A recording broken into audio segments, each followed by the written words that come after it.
What's poppin', beautiful people up in YouTube link? I put the 3 and G value, feel me?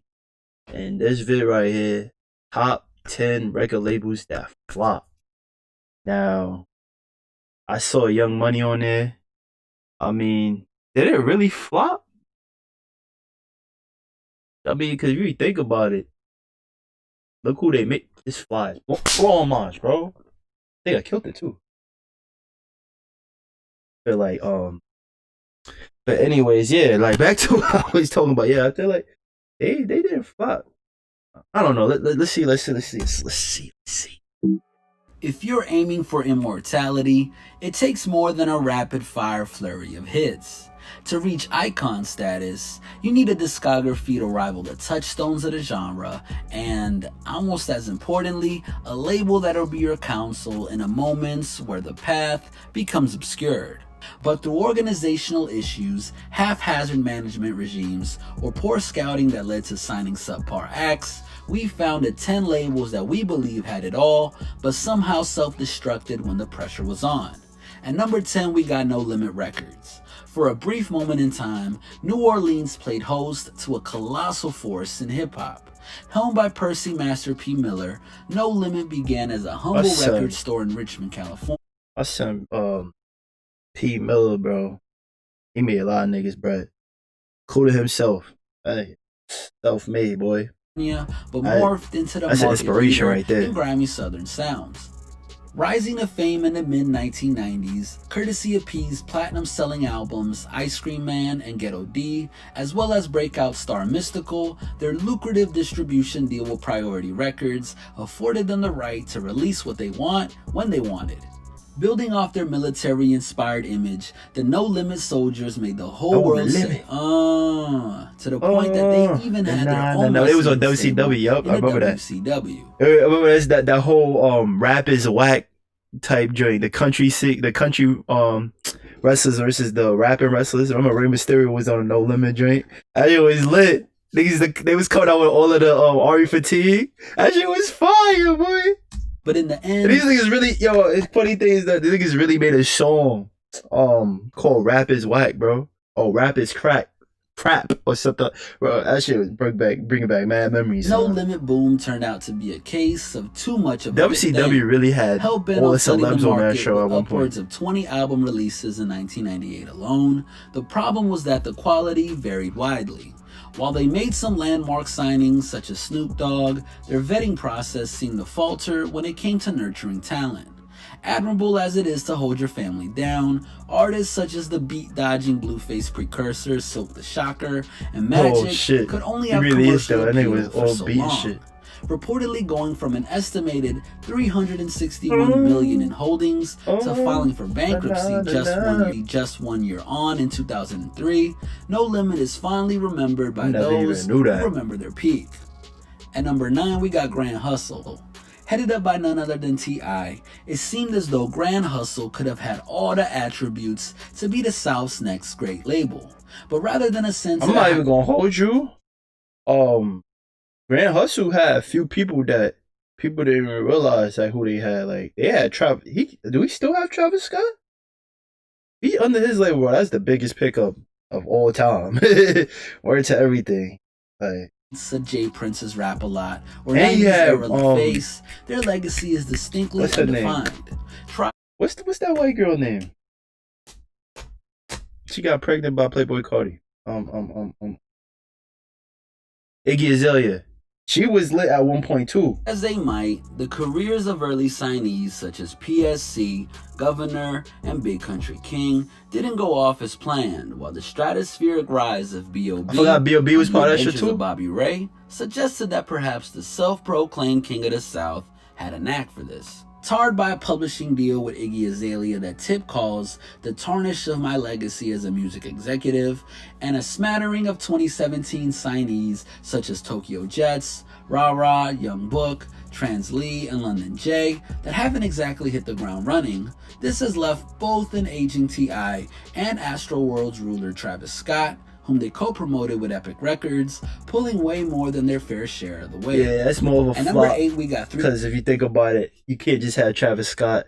That's why, okay, I can see him putting Young Money in there. Because as a whole, you feel me? If it's just Nicki Minaj and Drake making you money, then you got like 15 other niggas on the label. Yeah, that is kind of, even though niggas take shitload of money. 100 Entertainment, formed by a crack team of polarizing music industry vets such as Leo Cohen and Kevin Liles, 300 deemed themselves to be the new independents and valued creative freedom like none other.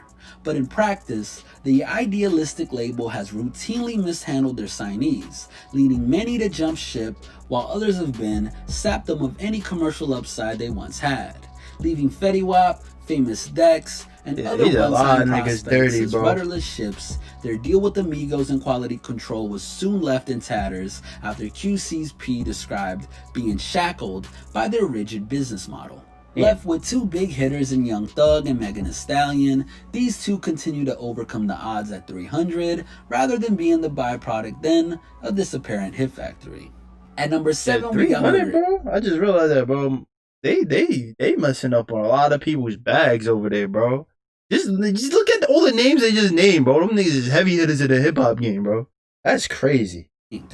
Cast your mind back to the late 90s to early 2000s. It's murder! With a gruff voice that acts as the perfect counterpart to the elegance of the era's R&B starlets, under the guidance of former Def Jam A&R Irv Gotti, has temporarily made the mainstream airwave into his personal playground. Racking up hit after hit, it was at this fleeting period of time where Irv's Murder Inc. shone brighter than any other territory in hip-hop. Finding just as profitable an artist in Ashanti, it seemed as though the Inc. were on course for Hall of Fame careers. Niggas, bro, back in the day. It was on 106 & Park every week with a new hit, bro. Ashanti and this nigga Ja was like untouchable, bro. Charlie Baltimore had some hits. What was these things? I don't know anybody else. Blink of an eye, they were catapulted into a world of despair, in stark contrast to the unmitigated wave of 2000 onwards. 2003 would stop the crew dead in their tracks. The end product of Ja Rule's ongoing feud with New York's Snoop Dogg and 50 Cent, still got beef and with the this federal nigga. raid that brought allegations of money laundering to the Inc's doorstep, the stench of defeat simply wouldn't wash away and left Irv's beloved kingdom a shadow of its former self. At number 6, we got Bad Boy. Speaking of peering down at the... Yeah, bro. Bad Boy would never be the same.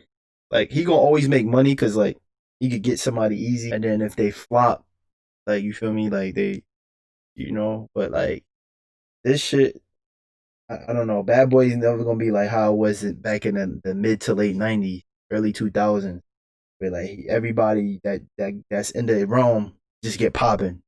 Competition with a self-assured glint in your eye. This is exactly what Mr. Sean Puff Daddy Combs managed to do for the better part of the decade. The focal point of the East Coast during its feud with the West, Bad Boy came roaring out the gate with the Notorious B.I.G.'s seminal debut, Ready to Die, and refused to let up. Although their flagship star tragically passed, Diddy's transition into artistry and the rampant success of Mace ensured that the label might as well have hung a platinum certificate from the top of their offices. The kingpins of the shiny suit era, records from 112 and debuts from Shine and Black Rob kept the plaques filling in. But there was a sense that something had changed, particularly after Mace abruptly left to become a pastor. Now an international name, Puff became too preoccupied with the trappings of celebrity and consolidated much of Bad Boy's efforts into the overblown MTV reality show Making the Band. Save for Danity Kane, the show didn't bolster their resume. And what was the boy group? While they may have Day 26, MGK, and French Montana on their roster, Bad Boy is a depleted force. At number 5, we got Ruthless Records. I thought he just manages NWA's debut album arrived. It's no exaggeration to say that the hip-hop world turned on its axis. Propelled forward by the chaotic strains of Straight Outta Compton, Dre, Cube, Easy, Run, and Yella suddenly made everything else seem outdated. Situated at the helm of this revolution was Jerry Heller, a veteran music manager that saw dollar signs immediately. Whatever his intentions at the time, Cube's split from the group over money issues has left him vilified as the man that broke up the world's most dangerous group.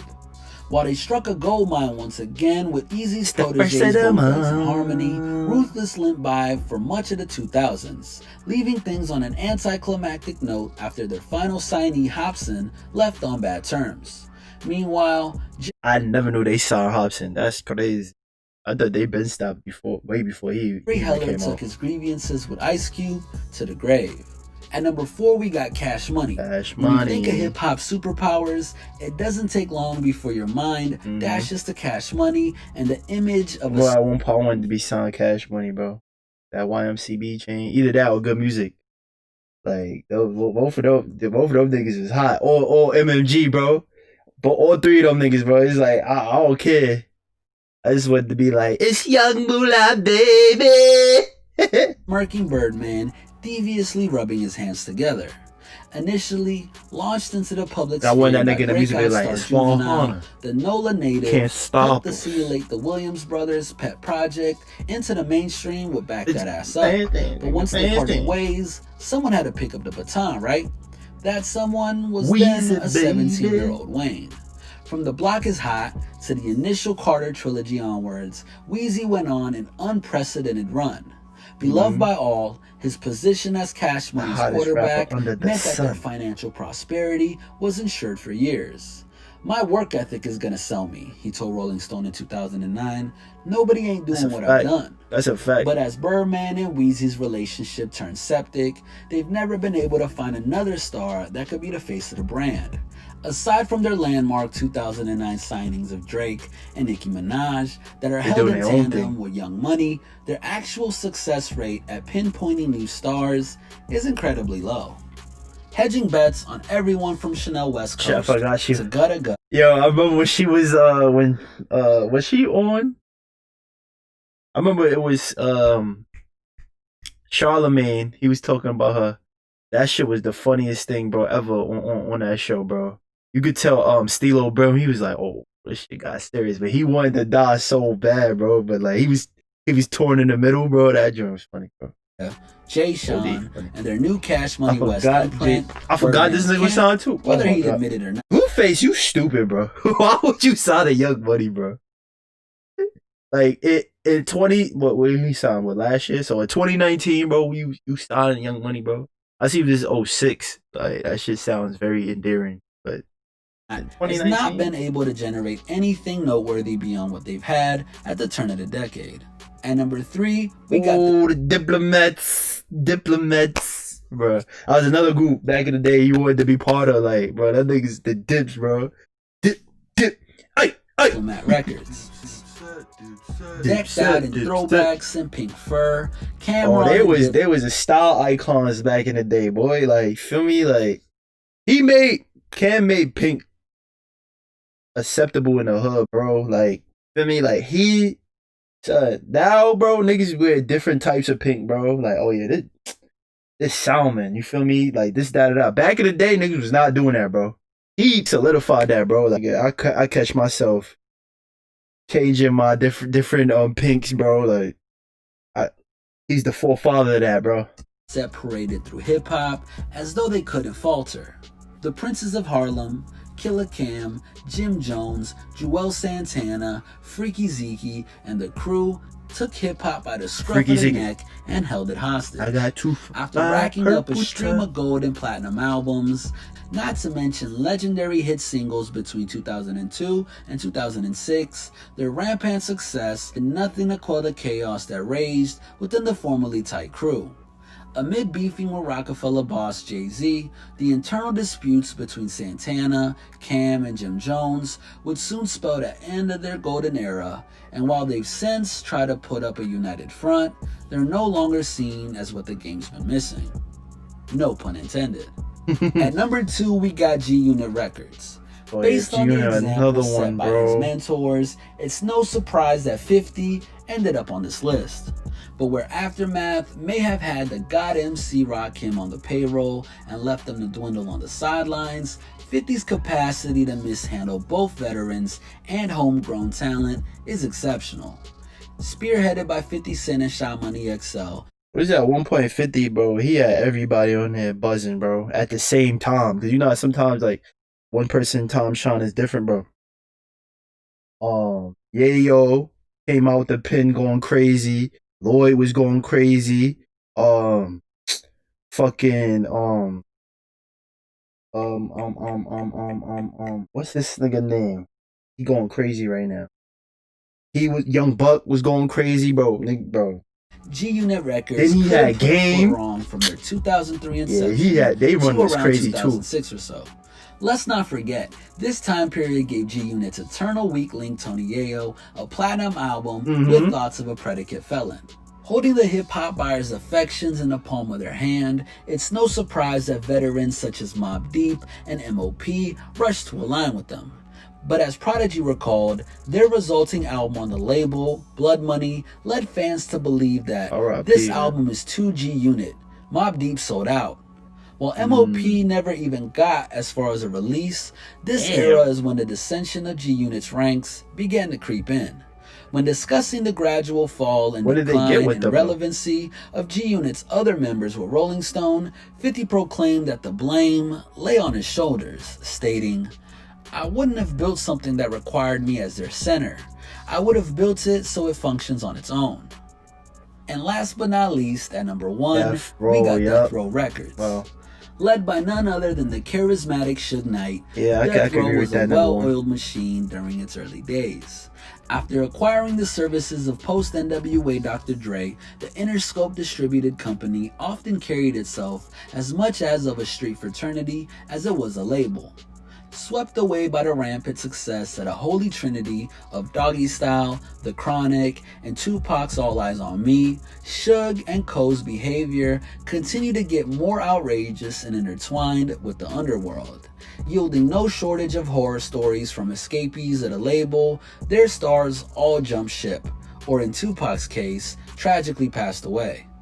Coasting on their glorious past, I feel like once he died, that's when everything from this shit went down. The Road tried to dodge the final nail in the coffin for years, but then Snoop went to No Limit. That's when No Limit was popping. 2006. This has been a Hiphopmadness original. Make sure. Yeah, bro, I agree that probably was the biggest flop of all time. Them niggas big, bro. Bro, you have Tupac on your roster, bro. Was he deceased? R.I.P. Was he deceased, bro? It wasn't the same, but yeah, bro. Like, this nigga brought me back memories, bro. A lot of these groups, bro. A lot of these groups you haven't heard about in a minute, like shit, like groups, bro. I feel like groups, like record labels, like it's harder, but like if the focal point is an artist, it's kind of harder to get like everybody intact. But if you can. Bro, that's power at times 10, bro. Like I said, somebody like 50 Cent at one point had all his men popping, bro. Even like they said, a weakest link, bro, getting popping, bro. Something like Dipset, bro. These niggas was all popping at one point. You feel me? So like that's strength, bro. That's strength, bro. But it's your boy G up out of here. Peace.